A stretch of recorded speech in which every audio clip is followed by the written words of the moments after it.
Now, on WYFF News 4's Sports Special.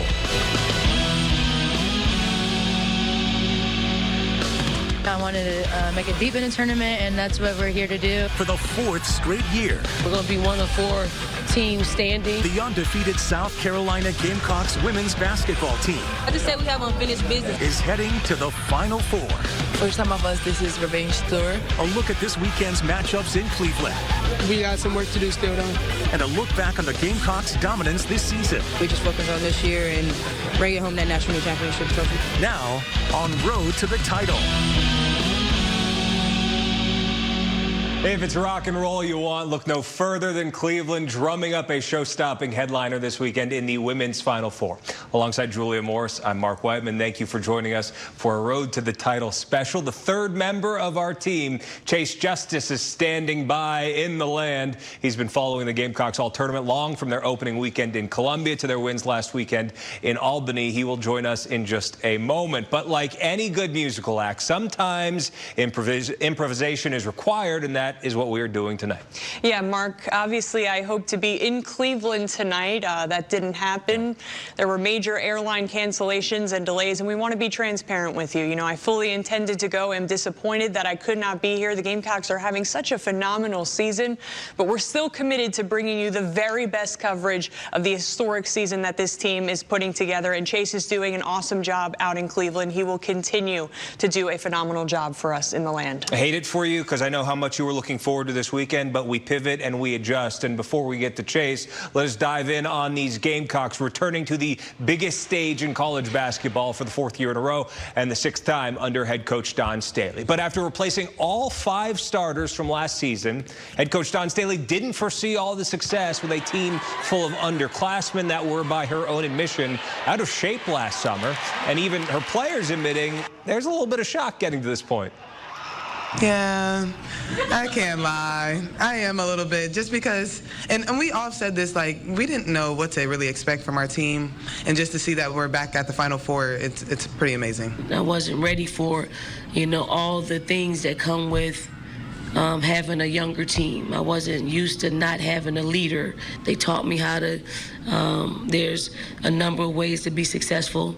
They taught me that I have to pivot. There's a new normal, but the standard is still the standard, which I really, really appreciate. South Carolina reaching the Final Four undefeated for the 2nd year in a row. They have won 107 of the last 110 games they have played. Ridiculous. And you might not be surprised to see South Carolina in another Final Four, but Dawn Staley has admitted she is after replacing all 5 starters from a year ago. South Carolina lost more than 60% of its total points, assists, and minutes played from a year ago, but the team hasn't missed a step with a young, dynamic group that's been even better offensively than last year. And just like a year ago, the Gamecocks chasing perfection yet again, seeking to become just the 5th program ever to complete an undefeated national championship winning season, and the 1st since UConn in 2015. The head coach then, as he is now, Gino Auriemma, making his 23rd Final Four appearance in Cleveland this weekend. Now LSU head coach Kim Mulkey and her Baylor squad also went unbeaten in the 2011 season. Texas and Tennessee, the only other women's programs to complete perfect seasons. So South Carolina practicing this afternoon at Rocket Mortgage Fieldhouse in Cleveland. It is where Chase Justice has been all day. Chase, the Pack back in the Final Four for the first time since 1998.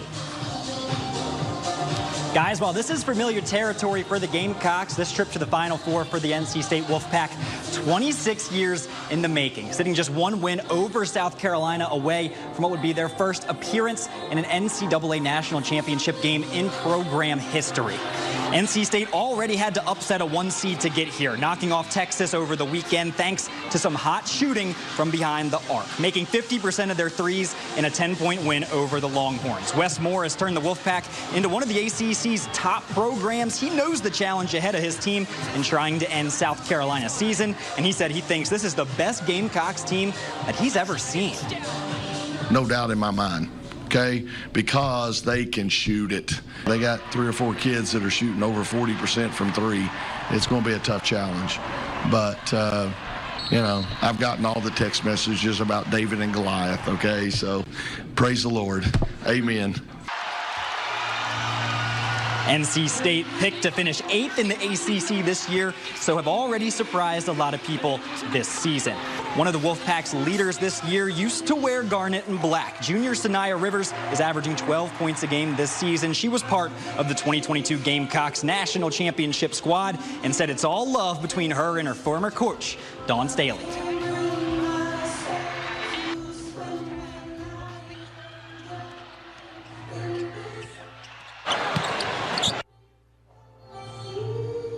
She's a great person, like you mentioned. We do still talk to this day. You know, she congratulates me on accomplishments, and I do the same thing. Or if it's her birthday, I wish her a happy birthday. She's just that type of person you want to have in your corner. Just for our future opportunities, even if she can't be your coach or if I can't be her player. We're really excited about this matchup. You know, we saw each other yesterday, hugged it out. It's the first time I've seen her in like 2 years, so it's going to be a friendly battle. Rivers is one of many weapons for the Wolfpack. Isaiah James averaging a team-high 16 points a game this season. She's having a breakout year as a junior after averaging less than 10 minutes a game as a freshman and averaging just 6 points a game as a sophomore. She made 7 3-pointers against Texas, a tournament high for NC State. And I'm going to send it back to you, Julia. Chase, Dawn Staley's not focused on individual awards, as she said last night. The only thing she cares about starts Friday with the Final Four. But when you have as much team success as South Carolina has had, individual awards usually follow. On Wednesday night in Cleveland, the Atlanta Tip-Off Club named Staley as the Naismith Women's Coach of the Year for the 4th time in the past 5 seasons. How about that? With this year's nod, Staley moves past one of her mentors, Stanford's Tara Vanderveer, and gets closer to UConn head coach Gino Auriemma's record 8 Coach of the Year awards. Means I'm getting up in age. Right? I mean, it's awesome. It really is, because I do consider them the legends of our game. To be in the same breath during the times that they are still coaching is awesome. The late Pat Summitt won the award 6 times, but Staley becomes the first men's or women's coach to capture Coach of the Year honors in 3 consecutive seasons. She was also named AP Coach of the Year on Thursday, her 2nd time winning that award. Mark? Julia, well, most of our focus tonight is squarely on South Carolina. The Final Four matchup on the other side of the bracket features 2 of the biggest stars this sport has ever seen. We will dive in on Iowa and UConn and what it might mean for the Gamecocks in a potential championship meeting. But first, when we return, they're 2 of the team's vets. Camila Cardoso and Raven Johnson have been hooping together since way before they got to Columbia. Bread and butter on their friendship and bonds. Stay with us. You're watching Road to the Title.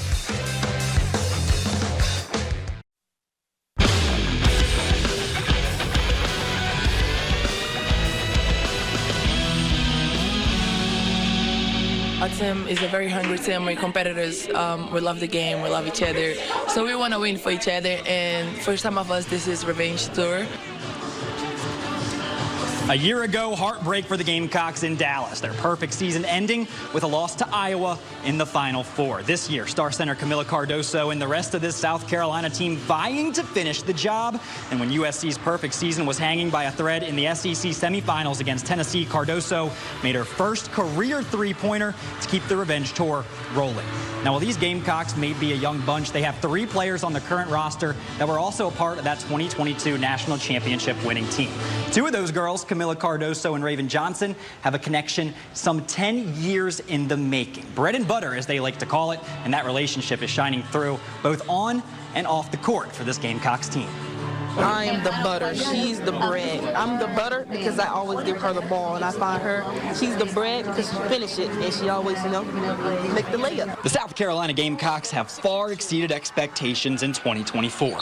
With a team full of fresh faces and budding stars, filled with limitless potential. Drives, floats, finishes, plus the foul. 2 mainstays have a connection nearly a decade in the making. We have a really good chemistry. We played together for 8 years, guys. I just know where her sweet spots are, and I know where she likes the ball. And Camila has grown a lot, so I think she has developed her game, and I'm so excited for her because this is just the beginning for her. Dating back to when Cardoso was just 15 years old, moving across the globe from Brazil to Chattanooga, Tennessee, looking to better her basketball career in the States. Landing on the FBC united AAU basketball team with none other than her future college teammate, Raven Johnson. She first got here, I don't think she really liked basketball how she used to like. Just going off, she didn't know a lick of English. And while they went their separate ways to start college, after a one-year stint at Syracuse, Cardoso transferred to South Carolina, where she's helped elevate the Gamecocks on the defensive side of the ball from the second she stepped foot in Columbia. And this season, growing into the focal point of Dawn Staley's offense. I do think Camilla is Raven's safe house. Like, if anything's going on, just throw it up to Camilla. Camilla's going to get her and make her look good. That bread and butter connection is paying dividends on the court, leading to a buzzer beater against Tennessee in the semifinal round of the SEC tournament to keep the Gamecocks' undefeated season alive. And in the Sweet 16, Camilla repaying the favor, assisting Johnson on the go-ahead bucket to keep South Carolina's championship hopes afloat in the NCAA tournament. It's really helpful. I feel like I know where she's going to be. She knows where I'm going to be. Whenever I'm open, she's going to pass me the ball. Whenever I'm open, I'm going to look for her. So it's just amazing to have somebody out there that we have this good of a chemistry. I mean, that's like going from the Tennessee game. I knew where she was, and I felt she was going to make it. That was vice versa today. She gave me the ball, and she, had confidence in me and to make it. That's just that connection we have. Bread and butter, that's what we call each other, bread and butter. The two have an unbreakable bond, and now both share all regional selections for their performance in Albany, New York. Hoping that bread and butter connection can lead to more success and hopefully a second national championship in the past 3 seasons. And Mark, the craziest part is those are just 2 girls of what is the deepest roster in women's college basketball.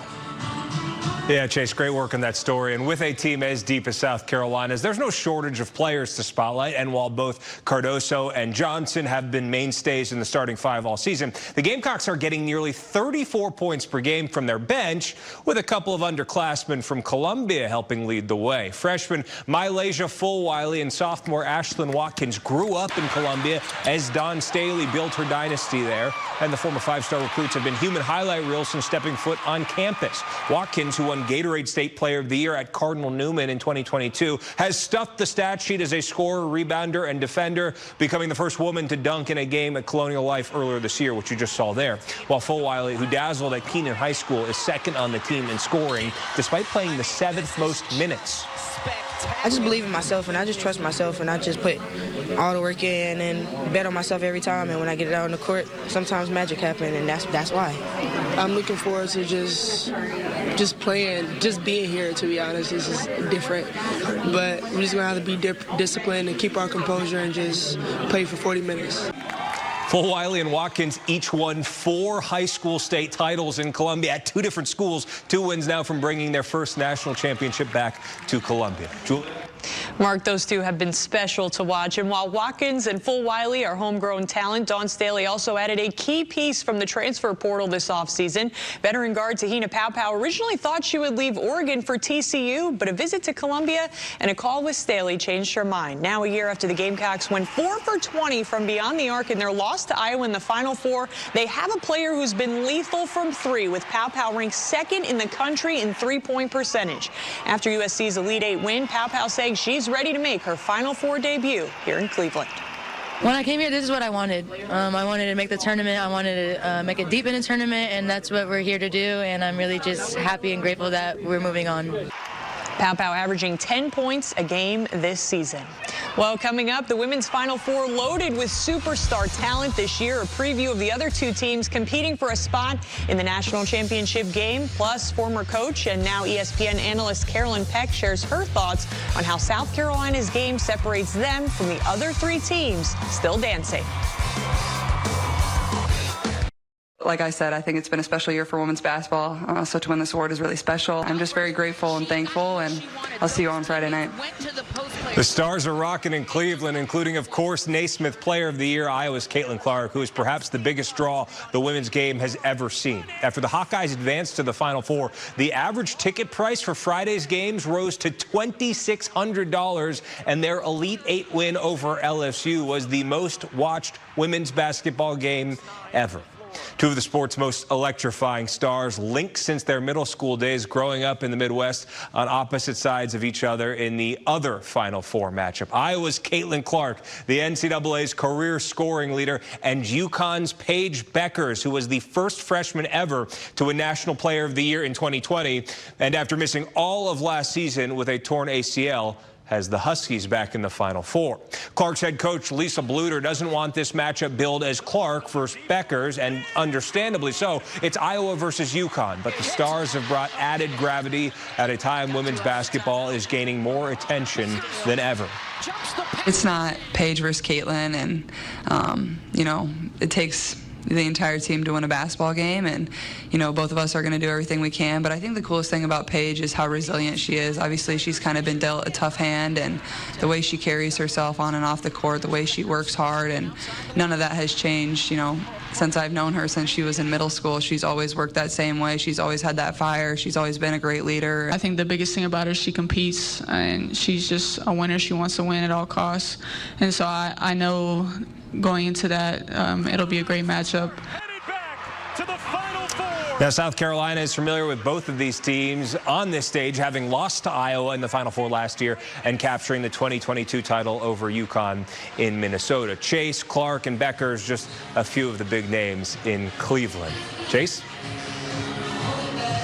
Mark, you said it yourself. The Stars are out here in Cleveland, including ESPN's very own Carolyn Peck, a player turned coach in the SEC turned analyst at the worldwide leader of sports. Speaking about just how special and deep this year's Gamecocks team is. You've been around the game for a while. When you have a roster with 10 ladies, 9 of them are averaging more than 17 minutes per game. I mean, just the way they can hit you in waves. How difficult is that to defend on the other side of the ball? Well, it'll be interesting to see because Iowa has a short bench, Connecticut has a short bench, and so does NC State. It's South Carolina that can go 9 deep, and I think that you can wear on teams. A lot of the strategy of the previous 3 teams is they want to try to wear you down because the 5 that play for them, or 6, they're in great condition. They can run all day, where South Carolina can keep fresh bodies on the floor night in and night out. And not only the depth, the versatility of how South Carolina can play. They can play small ball with 1 true center on the floor and then 4 perimeter players, or they can play big and they can put a big lineup on the floor. They can win low-scoring games. They can win high-scoring games. I mean, shoot, in the SEC tournament semifinals, we saw Camila Cardoso hit a 3 to win the game. So there are so many different ways, and they've been put in so many different situations all season long that they've adjusted to whatever could possibly be thrown at them here in Cleveland. Some great insight from Peck there. And coming up, our sports team giving our own thoughts on what we think are the keys to Friday's game between USC and the Wolfpack. Plus, Chase goes behind enemy lines with the reporter who covers the Wolfpack. His one-on-one interview with Chanel Porter, a weekend sports anchor at our sister station, WXII, straight ahead in our road to the title special. Each time we get an opportunity to cut down some nets to go to the Final Four, it's really special because you don't know when it's going to be the last time that you'll do it. Dawn Staley making her 6th Final Four appearance with the Gamecocks this week, and while it's familiar territory, this year it's with all new faces. South Carolina replacing its entire starting 5 heading into this season, but that new group producing just the same. While South Carolina is as dangerous as a team as they come, the NC State Wolfpack is no slouch either. Now, I caught up with Chanel Porter, weekend sports anchor at our sister station just up the road in Winston-Salem, who had a preview of this upcoming matchup. So NC State seemingly has come out of nowhere to appear in the Final Four, one of the only teams in the entire tournament that wasn't ranked in the top 25 to start the season. What are your thoughts on them as a team? What seems to be the trend, right? Men's and women's side this year, NC State has been doubted, but this NC State women's team really put themselves on the radar pretty early on. They had that early win against UConn. Since then, they've had, I think, 7 ranked opponents that they've taken down, especially here in the NCAA tournament. They've beaten Stanford, they've beaten Texas. They're playing some of their best basketball, but as we know, it's going to take their best basketball to match up with the South Carolina team. Absolutely. And I want to talk about now a pair of guards. One used to play for South Carolina, Sanaya Rivers. And then you have Isaiah James, who, I mean, she was good during the regular season, but the past couple of games, she has been on an absolute tear. I think going from averaging around 15 a game up to like 24, 25. What can you tell me about those two? James is insane shooting-wise. Obviously, they feed off each other's energy. Sanaya is kind of the leader on the court. You know, she's managing everything. everything. She's not going to maybe show up big in the stat line some games, but she's doing all of the little things that matter. She's getting the offense going. She's keeping everybody grounded when they might not be getting the runs. And Isaiah James is just knocking down the shots left and right. I don't mean to put you on the spot here, but let's get with a prediction and why. How do you see this game playing out on Friday? I would want to lean with the WYFF, but I look at South Carolina and they're insane. I am going to think South Carolina is going to win, but I think it's going to be a tough battle. I think it's going to be a good game. I want to say a 10-point margin or under. State's a good team, but Dawn Staley, South Carolina, it's hard to go against them. It sure is. Chanel Porter, thank you very much for coming on. Of course, thank you. Chanel gave some great insight. There's certainly a lot of elements to dive into ahead of this upcoming Final Four matchup between NC State and South Carolina. Now, Julia, Mark, and I are going to wrap up our special now with our keys to the game. My key is going to be post play. It's no surprise that these Gamecocks have some ladies that absolutely dominate in the paint, while NC State tends to roll out 3 to 4 guards. The Pack are a bit undersized, so I think Camila Cardoso can certainly exploit that.